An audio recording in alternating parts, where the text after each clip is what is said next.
बाजारामध्ये भेसळी संदर्भात चर्चा आहे ती दही, पनीर, चीज, बटर ह्या सगळ्या संदर्भात. तो आता आपण आता दही सेक्शनमध्ये. राईट. हां. तर आपली किती रोजची क्वांटिटी दह्याची? आता सध्याच्या मितीला डेली 25 टन दही तयार होते. किती? 25 मेट्रिक टन पर डे. हां. पहिली प्रोसेस काय सुरू होतो तुम्हाला? आता याच्यामध्ये हे सायलो आहे, हं.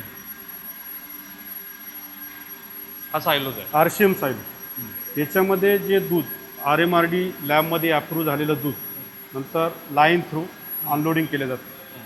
हे इथून अनलोडिंग झालं. हो, हां. राईट. इथून आतमध्ये घेतलं.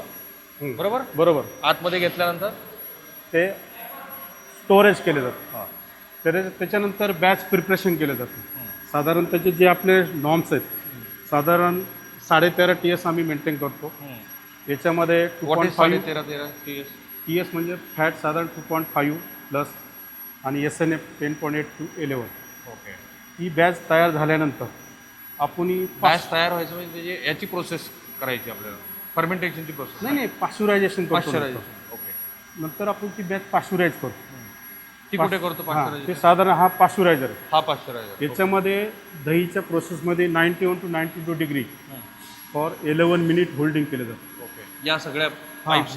Holding period. ओके. याच्यानंतर आपण ते दूध पुढं इनॉक्युलेशन टँक आहे ते कुठे आहेत? ते वरती ओके. ते वरच्या बाजूच्या हो, टँकमध्ये ते इथं ठेवलं. वरती. हां, ठीक आहे. तिथं ठेवलं. तिथं 2-2 हजारच्या बॅचने आपण स्टोअर केले जातं. आता हे पाश्चुरायझेशन झाल्यानंतर ते दूध आहे 43 डिग्रीला आपण त्या इनॉक्युलेशन टँकमध्ये टाकतो. मग तिथं आपण कल्चरिंग करतो. जे आपले आर्टिफिशियल कल्चर आहेत नामांकित कंपन्या CHR असेल, सॅको असेल, डॅनिस्को असेल, त्यांचं ते कल्चरिंग त्याच्यात करतो 43 डिग्रीला.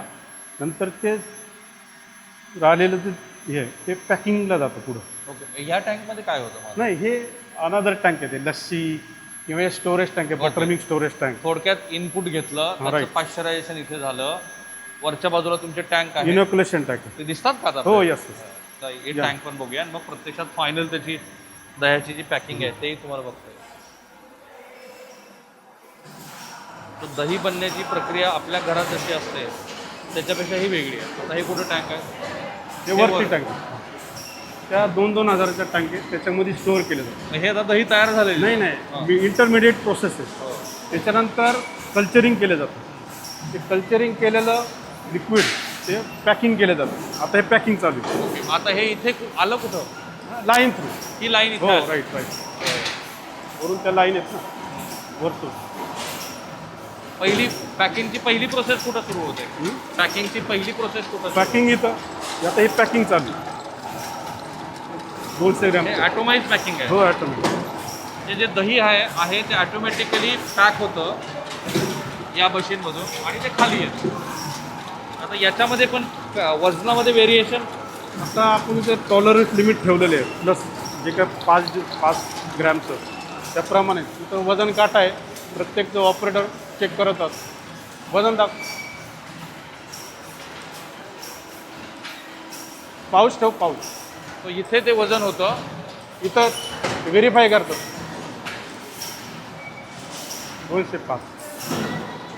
याच्यानंतर पुढं इन्क्युबेशन रूम आहे. याच्यामध्ये आता कसं असतं जनरली दहीचा pH आपल्याला कमी करायचा असतो. इन्क्युबेशनमध्ये आपण होल्ड करतो. आता हे दही पण हे लिक्विड लिक्विड आहे त्याचं पुढं तयार होतं. ही इन्क्युबेशन प्रोसेस आहे. त्याच्यामध्ये आपण जो pH आहे दहीचा तो साधारण 4.3 पर्यंत डाऊन केला जातो. ओके. ते इन्क्युबेशन सेंटर बघूया. मला वाटतं सगळ्यात पहिल्यांदा अशा पद्धतीची प्रक्रिया जी पूर्ण पॅकिंगपासून ते इन्क्युबेशन सेंटर कशा पद्धतीने दही ठेवलं जातं, कोल्ड रूमला जायचं होतं सगळं आपल्या लक्षात येईल. जे होतं ते लिक्विड फॉर्ममध्ये होतं ते इथे आलं. जे चांगलं मगाशी जी प्रक्रिया मी तुम्हाला दाखवली तीच.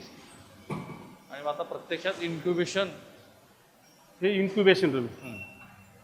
हे इन्क्युबेट झाल्याशिवाय दही होणार नाही. याच्यामध्ये कसं जो pH प्रॉपर डाऊन झाला पाहिजे. पण ते गरम आहे. हा गरम आहे ना, त्या टेम्परेचरलाच ते राहिलं पाहिजे. मग pH साधारण 4.3 पर्यंत आल्यानंतर ते आपण मग ब्लास्टला टाकतो. ब्लास्ट म्हणजे त्याचं कुलिंग होतं. हो. मग कुलिंग झाल्यानंतर आता हे 43 हम्म. ब्लास्टमध्ये साधारण 20 डिग्री टेम्परेचर करतो आपण. तर 20 डिग्रीचं मग कोल्ड रूमला टाकतो अप टू 4 डिग्रीपर्यंत. 4 डिग्री झाल्यानंतर आपण डिस्पॅच करतो. किती ही मोठी प्रोसेस प्रक्रिया आहे. खूपच. वाटताना सोपं वाटतं क्वालिटी दह्याचं. जर मेंटेन करायची असेल तर त्या गोष्टी कराव्या लागतात. राईट. सो आता इथे ब्लास्ट करण्यासाठी आपल्याला पुढे पुढं कोल्ड रूम कोल्ड रूम मध्ये घेऊन जायचं. हे एक साधं दही जे आपल्या घरात येतं त्या दह्यामध्ये हे कर्ड इन्क्युबेशन रूम आहे वरती board. Curd incubation room. Right. ही आणि blast room. Curd blast storage. वा.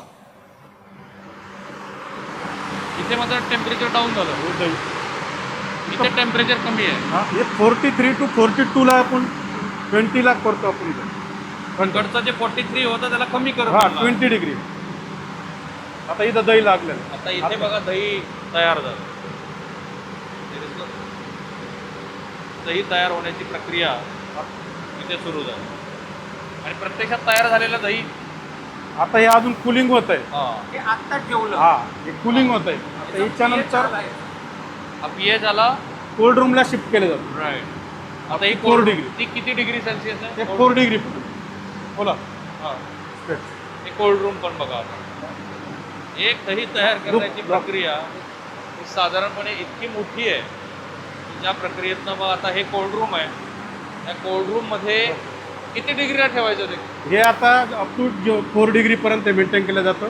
हे मायनस म्हणजे 20 पर्यंत स्टेप वाईज आपल्याला ते मेंटेन करावं लागतं. आता मधला हा कोल्ड स्टोरेजचा भाग तो तुम्ही पहा. आता पुढचा कुठला पदार्थ बघणार होता? पुढला पाऊच पॅकिंग पाहिजे असेल पनीर बघू. पनीर. पनीर. चला पनीर बघू.